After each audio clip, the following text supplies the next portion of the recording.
Today's video is about domain investing, or domaining as us domainers call it, and how I made $97,550 in a single month. I want to forewarn you, this video shares a lot of numbers in it and could get boring to some, but if you really want to look behind the curtains of what you can make investing in domain names, then stick around because you'll really love the statistics I provide from my own sales. And before we get started, if you're interested in how to use ChatGPT, Leonardo, and Midjourney, I'll show you how you can get these Amazon books we've published for free at the end of the video. Let's get started.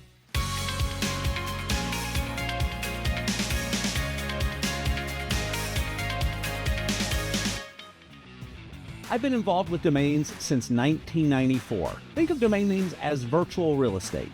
Just like there can only be one building on the corner of 5th Avenue and West 47th Street in Manhattan, there can only be one diamonds.com. If you own it, that's some fantastic real estate, either the building or the domain. A quick backstory. I had a screen printing and logo design business when I was a teenager in high school that I called Graphics, spelled with an X. When it was time to start my software company in 1994, I thought that it would be nostalgic to use the same company name, even though I wasn't old enough to know what nostalgia was. To those of you who were around in 1994, you'll recall that America Online, CompuServe, and Prodigy were how you got online in those days. You might have heard of the internet, but you probably didn't know how to get on it.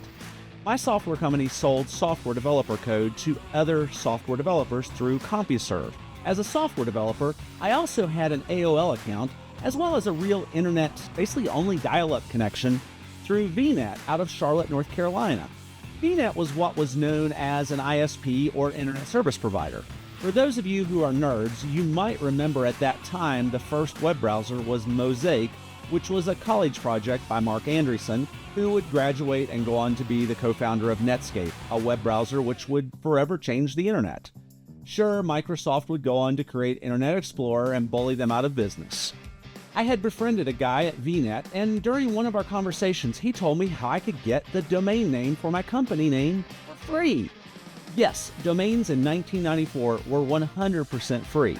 It took a couple of weeks to register one back then. You had to download a text document from Internet's Telnet site. Yes, Telnet is an old internet technology. The text document was merely an application form that you filled out and sent back to Internet, and in a week or two, you would be notified that the domain was yours. So I have to confess that I registered graphics.com on June 24th, 1994 for free. My registration for graphics.com predates just about every domain that has sold for $1 million or more. Yes, I was an idiot. I could have had any domain then, but I just got my company name. In 1996, a company known as Network Solutions took over the registration of domain names, charging $100 for a 2-year registration. I registered my second name that year, 3 or 4 more in 1997, and by 1998, I had registered around 100 more. So now that we have that bit of history out of the way, fast forward to 2019. I have 7,000 domains in my portfolio. I've been going to domain conferences for years. The first domain conference was Traffic by Rick Schwartz. However, the second domain conference in existence was Domain Roundtable, and their first conference in 2004 would be the first domain conference that I would attend. It was put on by Jay Westerdahl and Jothan Frakes. If you're a domainer, you can't not know Jothan. Jothan is hands down the ambassador to the domain industry. There would be many domain conferences to follow. I've also been to Traffic, Domain Fest, the Domain Conference, and NamesCon. Yet I never considered myself a domainer. I'm a developer. I own a software company that is also an e-business incubator.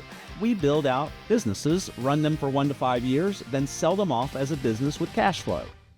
I don't own all of these domains to sell them. I own them to develop them into a business. I know, you're thinking that there's no way I can develop 7,000 domains. And you're right. Over the past 20 years, when someone contacted me asking me if I would sell a domain name, I would always reply with something like, it's technically not for sale, but anything is for sale for the right price. Make me an offer, and if it makes me jump for joy, we'll make a deal. Only 2 to 5 of these would make me jump for joy over the years, so I just didn't sell much. From 2015 to 2019, I did sell a little more using services such as Afternic, Cedo, and Uniregistry to make sales. 2020 was a terrible financial year for me, like it may have been for many of you. By the end of 2020, I had decided that it was time to be more proactive in selling my domains. I sold 4 domains in January of 2021, totaling $97,550. Yes, if you said wow, I did too.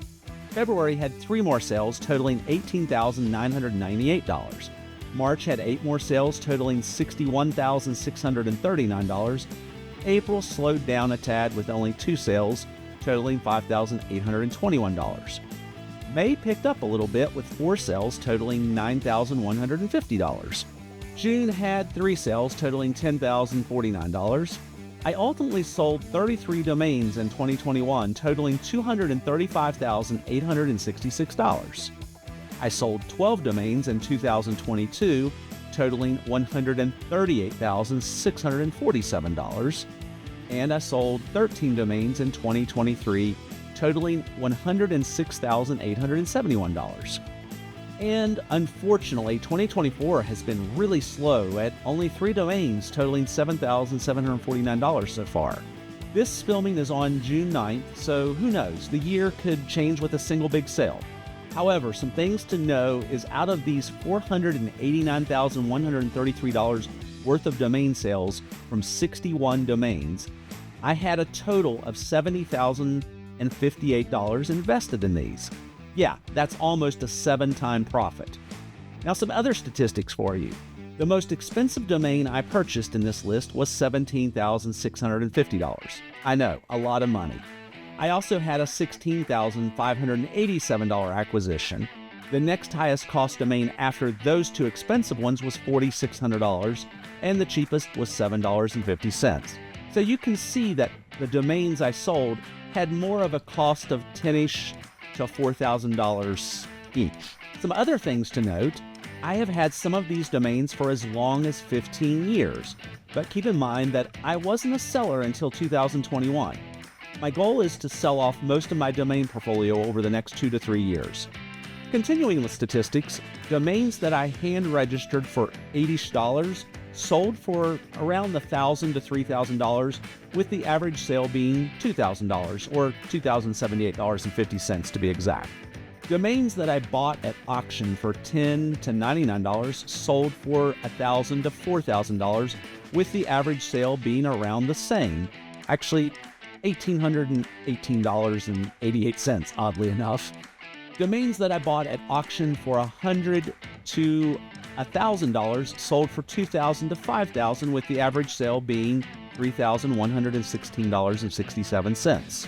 Domains that I bought at auction for, say, $1,000 to $5,000 sold for $4,000 to $60,000, with the average sale being $18,692.75. Yes, and domains that I bought at the $1,000 to $5,000 range also have always had far more activity. My average sale so far for the past 4 years has been $8,019. But keep in mind that I have a $100,000, a $73,615, a $60,000, a $36,000, and a $20,000 sale that are skewing that figure. Without those sales, my average sale would be more like $3,900. And you should know that I have had to pay a commission to sell all of these domains except one that I sold directly to the end user. More on the commissions in a minute. 54 of the domains were .com, 2 were .net, 1 was a .org, 2 were .uk, 2 were .co. 1 was a person's first name, 8 were dictionary words, 40 were 2 or 3 word domains, 3 were 4-letter domains, 9 were brandables, meaning they were made up, words that can easily be trademarked. So now you ask, how have I sold these domains? Well, I've listed them on the following domain sales platforms: Afternic, Cedo, Uniregistry, which GoDaddy acquired and has since dissolved, Squad Help, which is now called Atom, Dan, and Epic. Now for the commissions. Afternic. The commission is 15% if you set your name servers to Afternic. Otherwise, they penalize you and charge you a 25% commission. Shame on you, Afternic. Cedo, the commission is 15%. Uniregistry, the commission was 15%, but like I said, they no longer exist. And that's a shame because they were super great. Atom, which is formerly Squad Help, their commission ranges from 7.5% to 35%, depending on whether it's a standard listing or a premium listing. If your domain is between $0 and $2,499, it's 35%. At $2,500 to $5,000, it's 30%. At $5,000 to $50,000, it's 25%. At $50,000 to $75,000, it's 20%. And at $75,000 or more, it's 15%. Yes, the commissions at Atom are astronomical if it is a premium listing. However, if you merely do standard listings at Atom, the commission's only 7.5%.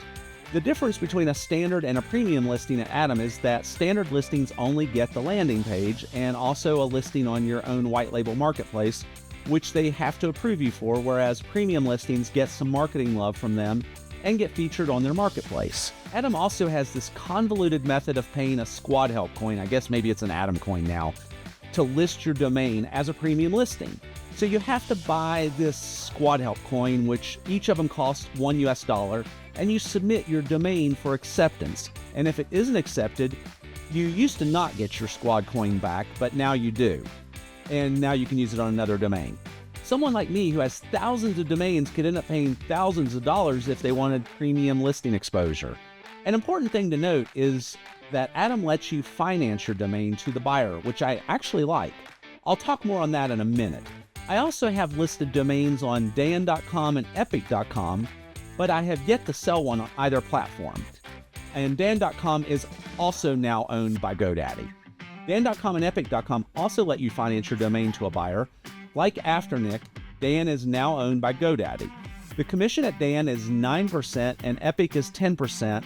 The commission at Dan is basically the same as it is at Afternic now because they're essentially the same company. Epic is 10%, but if you have your domains registered at Epic, their commission drops to 9%. Afternic is owned by GoDaddy and it has been since 2013. They acquired it from their founders, two brothers, Roger and Michael Collins. I talked to Michael Collins every chance I could. He was genuinely a nice guy, and I've missed seeing him at domain events ever since he sold. Uniregistry was the creation of Frank Schilling and was acquired by GoDaddy a few years back, and they dissolved it, which is a shame since their interface was much more robust than GoDaddy's, and their domain sales were 100% transparent, letting you see the messages between the brokers and the potential buyers for your domains. No one knows what goes on behind the scenes at Afternic and GoDaddy. Now, out of my 61 domains that I've sold in the past 4 years, 3 were sold through Cedo, 14 were sold through Afternic, 3 were sold through Uniregistry, 1 was sold by domain agents, 2 were sold direct by me, and 38 were sold by Atom, or formerly Squad Help. Now, in defense of Afternic, Cedo, and Uniregistry, I have all or most of my domains parked at Atom, which means that any type-in traffic goes directly to Atom. For Afternic, Cedo, or Uniregistry to sell one of my domain names, the user has to search for it or be talking to a broker at that brokerage, and they've suggested it to the potential buyer. I have almost all of my domains as standard listings at Atom. Out of all my domains sold by Atom, I would say about 25% were premium listings. 5 of these domains were financed. One of those was one of the premium listings. I personally like the idea of allowing the domains to be financed. I feel it makes a sale for a higher priced domain when the buyer otherwise wouldn't have bought it. The best part is if the buyer defaults on the payments, you get to keep what has already been paid to you and you get the domain back. There's no additional cost to allow the buyer to finance the domain. And that being said, I had one of the financed domains to sell for $1,000, financed for 6 months. The buyer made 2 payments and then disappeared. Since Atom maintains possession of the domain while it's financed, I had the name returned to me and I kept the 2 payments that they made. Yes, I got to keep 1/3 of the sale price and have the domain to sell again. Now that being said, escrow.com also offers financing, but it can get costly, although the fees are charged to the buyer. I have known several people over the years who exclusively invest in domains. I'll do another follow-up video later this year to let you know how this year has progressed on with domain sales. like I said, right now, kind of sucks. Lastly, if you decide to get into domaining, I'd suggest that you attend the conferences and network with other domainers. I have met some amazing people over the years. I met Leonard Holmes at my very first one in 2004, and he's a very dear friend to this day. I met Jonathan Frakes, no, not Jonathan Frakes, Jonathan Frakes, at that same conference, which he actually organized, and I, like probably everyone else in the domain space, thinks Jonathan is gold. Chris Sheridan, Xavier Buck, brothers Divyank and Bhavin Charakia, Jeff Edelman, Michael Gilmore, Howard Hoffman, Paul Stahura, Ron Jackson, Victor Pitts, Frank Schilling, Braden Pollock, Richard Lau, Mason Cole, Anthony Vancouvering, Angie Graves, John Kane, John Nevitt, Kevin McKim and his beautiful wife Irene Conde, Mike Mann, David Sams, Paige Howe, Frank Pavlonis, Sivan Derderian, Michael Seiger, Monty Khan, and Michelle Miller, just to name a few. I hope this gave you some great insight into domain investing, or domaining, as us domainers call it. If you enjoyed this video, please hit the like button, and while you're at it, hit the subscribe button and bell notification so that we can dominate the YouTube algorithm that my team keeps telling me that they want me to crush. And if you join community.bazillions.com, it's free to join. You basically get added to our email list, and you can download the PDFs that I was talking about in the beginning that are located in the resources folder. Thanks for watching, and have a great day. Let's go make bazillions.